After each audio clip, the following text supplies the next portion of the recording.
जय हिंद दोस्तों आज हम प्रैक्टिस सेट नंबर 2 जो है वो डिस्कस करेंगे। इससे पहला पार्ट जो है ऑलरेडी चैनल पे पढ़ चुका है, आप जाके देख सकते हैं। जितने भी क्वेश्चंस मैं आपके लिए लेके आऊँ सारे के सारे लेटेस्ट पैटर्न पर आधारित हैं और एक लेवल के क्वेश्चन है। सारे के सारे क्वेश्चन मैंने खुद फ्रेम करे हैं इस हिसाब से कि सारे के सारे इंपॉर्टेंट रहने वाले हैं एग्जाम पर्सपेक्टिव से। चलिए शुरू करते हैं। सबसे पहला क्वेश्चन जो कि हमारा ये, which constituent of the central processing unit is primarily responsible for executing arithmetic computations and logical comparisons।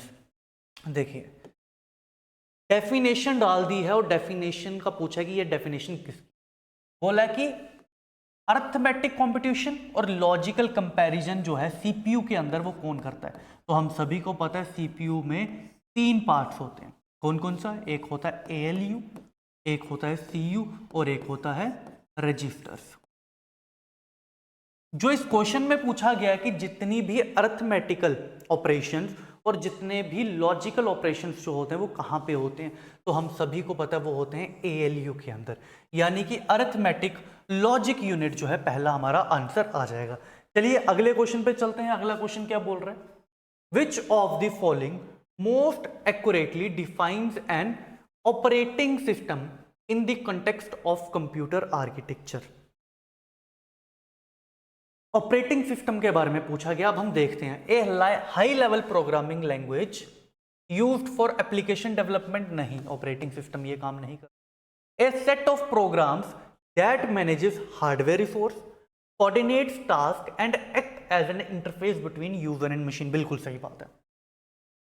Operating system जो है सिस्टम सॉफ्टवेयर का पार्ट है। किसका पार्ट है ये सिस्टम सॉफ्टवेयर का पार्ट है। इसका काम क्या है? इसका काम है ये एक सेट ऑफ इंस्ट्रक्शंस है जो आपके हार्डवेयर को मैनेज करता है और ये ब्रिज है किसके बीच में? ये ब्रिज है यूजर और मशीन के बीच में, यूजर या कंप्यूटर के बीच में। ये ब्रिज की तरह भी काम करता है। तो आंसर आएगा बी ऑप्शन। चलिए अगले क्वेश्चन पे अब हम चलते हैं। अगला क्वेश्चन बोल रहे हैं, पढ़िए एक बार।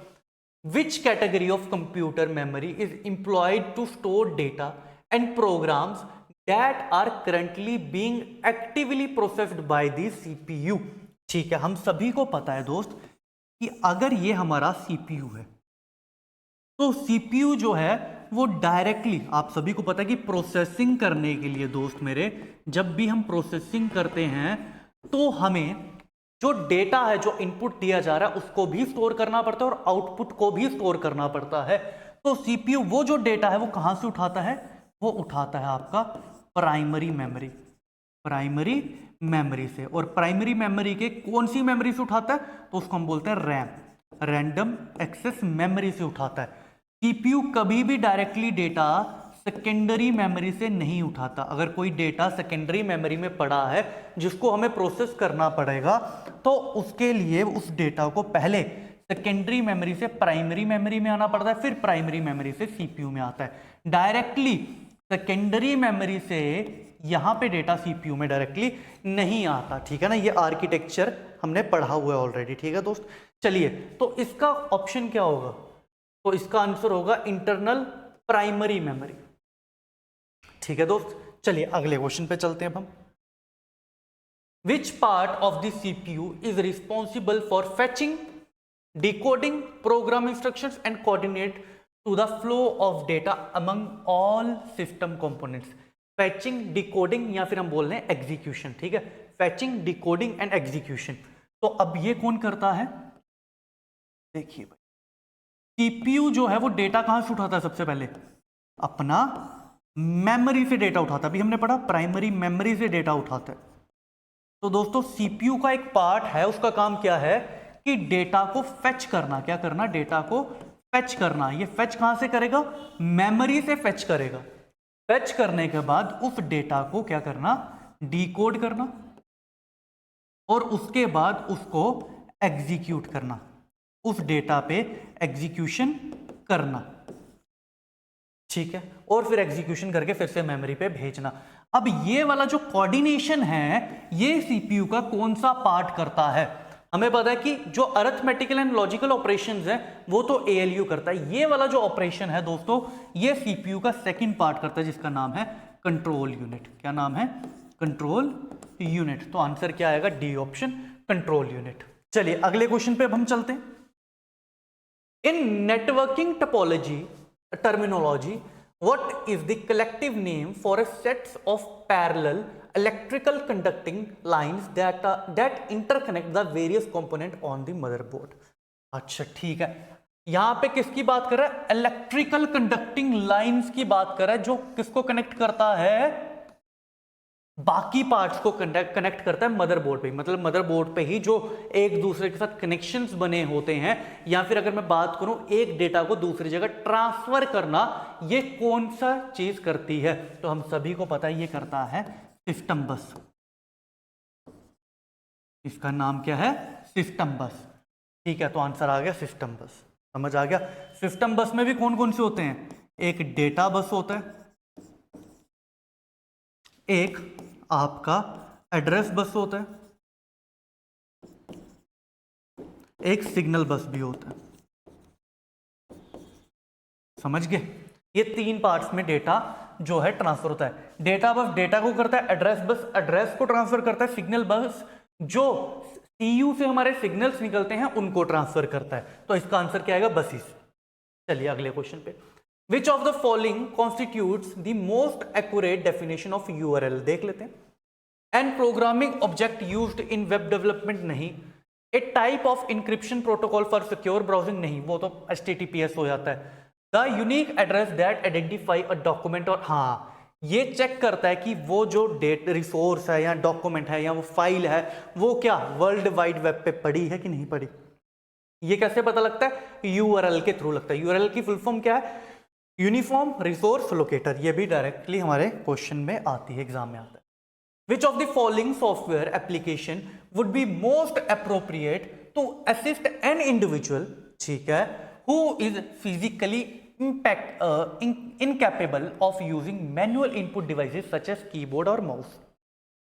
कोई एक बंदा है वो फिजिकली इनकैपेबल है कीबोर्ड और माउस चलाने के लिए, तो कौन सा ऐसा सॉफ्टवेयर है, एप्लीकेशन सॉफ्टवेयर है जो उसको क्या करेगा?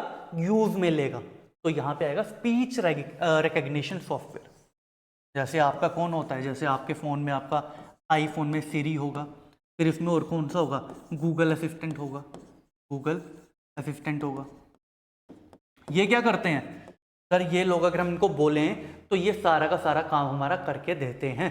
तो अगर कोई बंदा इनकैपेबल है तो वो अगर ये नहीं चला पाता तो उसको क्या चलाना पड़ेगा? स्पीच रिकग्निशन सॉफ्टवेयर चलाना पड़ेगा। अगले क्वेश्चन पे चलते हैं। अगला क्वेश्चन क्या बोल रहा है? Consider the following statement regarding computer memory. देख लेते हैं। पहली स्टेटमेंट क्या बोल रहा है? RAM is a volatile memory. बिल्कुल सही बात है, रैम जो हमारी वोलाटाइल मेमोरी है, लाइट चल जाएगी तो खत्म हो जाएगी। Of primary storage that loses its content upon power failure. बिल्कुल सही बात है, पहला तो ठीक है। ROM retains its permanently and is classified as non volatile. बिल्कुल सही बात है। थर्ड क्या बोल रहा है? Cache memory slower than RAM. नहीं, कैश मेमोरी रैम से भी फास्ट होती है। एक्चुअल में कैश कैसे काम करती है? अगर ये सीपीयू है तो सीपीयू ने अगर कोई भी काम को प्रोसेस करना तो सबसे पहले वो डेटा कहां से उठाएगा? कैश से उठाएगा। कैश क्या करता है? जो हमारा फ्रीक्वेंटली यूज्ड काम होता है, फ्रीक्वेंटली यूज्ड इंस्ट्रक्शंस होती हैं, उनको अपने अंदर सेव कर लेता है। सपोज सीपीयू को कोई भी डेटा अगर काम करवाना है तो पहले वो कैश के पास जाएगा कि इसकी इंफॉर्मेशन तेरे पास है, अगर होगी तो यहां से आ जाएगा। दूसरी बार अगर जाएगा, नहीं होगी तो फिर ये कहां चल जाएगा? फिर ये चल जाएगा प्राइमरी मेमोरी के पास। तो इधर जो आंसर आएगा कौन सा सही है? ये तीसरा तो गलत है, ये और ये तो सही है। तो पहला और दूसरा हमारा आंसर। ठीक है दोस्त। अब ये लगाई क्यों जाती है? ये वाला टाइम बचाने के लिए। ये जो टाइम है इधर से डेटा इधर आने के लिए जो टाइम है, इसी को बचाने के लिए तो कैश लगाया गया। तो कैश फिर कैसे स्लोअर हो सकता है रैम से? तो इसलिए थर्ड ऑप्शन गलत हो जाता है मेरे दोस्त। चलिए अगले क्वेश्चन पे चलते हैं। अगला क्वेश्चन क्या बोल रहा है? Consider the following statement about computer virus and network security. A computer virus is classified as a subset of malware. बिल्कुल सही बात है। वायरस जो है एक्चुअल में मालवेयर के अंदर ही तो आता है। मालवेयर क्या होता है? Malicious software. ठीक है। A firewall and an antivirus program नहीं, आइडेंटिकल सिक्योरिटी फंक्शंस नहीं परफॉर्म करते ये लोग। भाई फायरवॉल का क्या काम है? फायरवॉल का क्या काम है? ट्रैफिक को कंट्रोल करना। जो अनवांटेड ट्रैफिक है जो कंप्यूटर में आ रहा है उसको रोकना, ये किसका काम है? फायरवॉल का काम है। और यहां पे एंटीवायरस का क्या काम है? एंटीवायरस का काम है वायरस को रोकना। ठीक है, दोनों का अलग अलग काम है, सेम आइडेंटिकल सिक्योरिटी फंक्शन नहीं है इनका, दूसरा गलत हो जाएगा। Thin flooding is a form of denial of service, बिल्कुल सही बात है।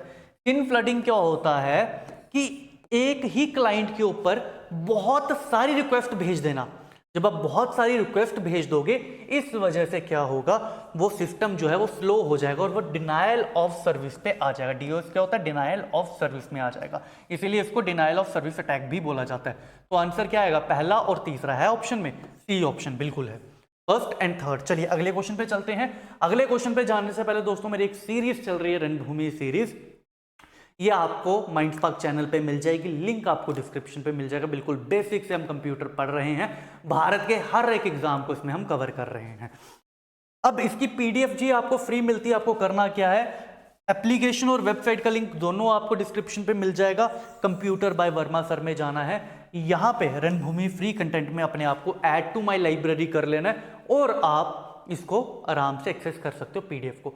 एक फाउंडेशन बैच भी चल रहा है मेरा पेड, अल्टीमेट फाउंडेशन बैच, जिसकी वैलिडिटी 1 साल की है, 249 रुपीज का बैच है, आप जाके ये ले सकते हैं। हर एक एग्जाम को कवर करेगा, चाहे वो स्टेट एग्जाम हो, चाहे वो एसएससी हो, चाहे वो बैंकिंग हो। ठीक है दोस्त, consider the following statement about internet related technologies. VoIP, voice on internet protocol, इसको क्या बोला जाता है? Voice on internet protocol. ठीक है, ये कब होता है? जब हम इंटरनेट टेक्नोलॉजी की वजह से कॉलिंग करते हैं, तो पहला तो ठीक है, enables real time voice communication over the internet, ठीक है। cookies are files written to a user's hard disk by website they visit, store a temporary internet files, बिल्कुल सही बात है। जब भी हम किसी वेबसाइट पे सर्च करते हैं तो उसका कुछ डेटा टेम्पररी हमारा हार्ड डिस्क में स्टोर हो जाता है, उसी को हम कुकीज बोलते हैं, पहला दूसरा ठीक है। Downloading refers to the transferring a file from the user computer to remote server. User नहीं, ये तो अपलोडिंग की है, ये अपलोडिंग की डेफिनेशन दी है, तो इसलिए गलत हो जाएगी, फर्स्ट एंड सेकंड ऑप्शन आ जाएगा। चलिए अगले क्वेश्चन चलते हैं। Shortcut key use to quit MS Access. देखिए भाई, शॉर्टकट की जो भी हो, अगर हम बात करें तो कौन सी होती है जिससे हमारे सारे के सारे जो हैं खत्म हो जाते हैं? तो ये है alt plus F4। Alt plus F4 से हमारे सारे के सारे जितना जो भी चल रहा है वो सारा का सारा क्या हो जाता है? बंद हो जाता है application. Is a type of copper cable widely use for networking purpose. Copper wire कहां पे यूज होती है? तो ये होती है अनशील्डेड ट्विस्टेड पेयर केबल में, अगर आपने पढ़ा होगा तो आपको पता होगा। फाइबर केबल में तो ग्लास होता है, ठीक है। HDMI केबल तो अलग चीज आ गई, ठीक है। ट्रांसमिशन केबल ये भी अलग तरीका आ गई, तो आती क्या? Unshielded twisted pair cable. Dash in dash view of window explorer one can see miniature images of graphic and HTML files and preview of file context। जब आप फाइल्स खोलते हो तो कभी कभार क्या होता है, इस तरह से आपको फाइल्स दिखती हैं, बोलता है इस चीज को क्या बोला जाता है? इन चीज को बोला जाता है थंबनेल्स। ये क्वेश्चन अभी आया भी था एग्जाम में, थंबनेल्स बोला जाता है। चलिए आगे। The symbol that indicates the computer is working to retrieve और सेंड डेटा और locate a web page is called, ठीक है। Computer is working to retrieve और सेंड डेटा, अच्छा कौन सा सिंबल होता है? जब भी हम कोई डेटा काम कर रहे हो कंप्यूटर पे, चाहे वो डेटा आ रहा है चाहे हम सेंड कर रहे हैं, तो वहां पे दोस्त एक इस तरह का आपको सिंबल बना हुआ मिल जाता है, ये घूमता रहता है, घूमता रहता है। तो ये क्या है? और ग्लास। तो इसका आंसर आएगा और glass. Which principle is the working of digital computer based, कौन सा होगा? क्या इसका इलेक्ट्रॉनिक सर्किट होगा? नहीं। ऑन मेजरमेंट नहीं, on calculation and logic. Calculations and logics पे ही काम करता है, ALU एंड CU पे ही ये सारा का सारा काम करता है, प्रिंसिपल जो है। Which of the following belongs to the category of fourth generation? First generation में आ गई मशीन लैंग्वेज, सेकंड में आ गई असेंबली लैंग्वेज, थर्ड में आ गई हाई लेवल, फोर्थ में आ गई क्वेरी लैंग्वेज, फिफ्थ में आ गई AI लैंग्वेज। तो आंसर क्या आएगा? Fourth option, query language. ठीक है दोस्त। Which of the following considered to be the first supercomputer developed in? परम 8000 कब बना? 1991 में। कहां पे बना? CDAC पुणे में। CDAC पुणे में किसने बनाया? विजय पांडुरंग भाटकर। विजय पांडुरंग भाटकर, ठीक है दोस्त। चलिए भाई आगे। ENIAC was the first electronic general purpose computer. What does N stand in ENIAC? तो है क्या? Electronic numerical integrator and computer. तो इसका आंसर क्या आएगा? न्यूमेरिकल। चलिए fourth option, which of the following is the simplest and the earliest computing device? Slide rule, abacus, calculator? नहीं, सबसे पहला अर्लीस्ट कौन सा है कंप्यूटिंग डिवाइस? तो अबैकस है। फुल फॉर्म क्या है? Abundant beads addition and calculating utility system. ठीक है, चलिए ये डायरेक्ट क्वेश्चन पूछा जाता है। चलिए यहां पे हमारे 20 क्वेश्चन खत्म होते हैं। आई होप तुम्हें ये अच्छे लगे होंगे, मजेदार लगे होंगे। ऐसी ही और वीडियोस के लिए चैनल को सब्सक्राइब करें, वीडियो को लाइक करें और कमेंट करके जरूर जाइए। Thank you so much. जय हिंद दोस्तों।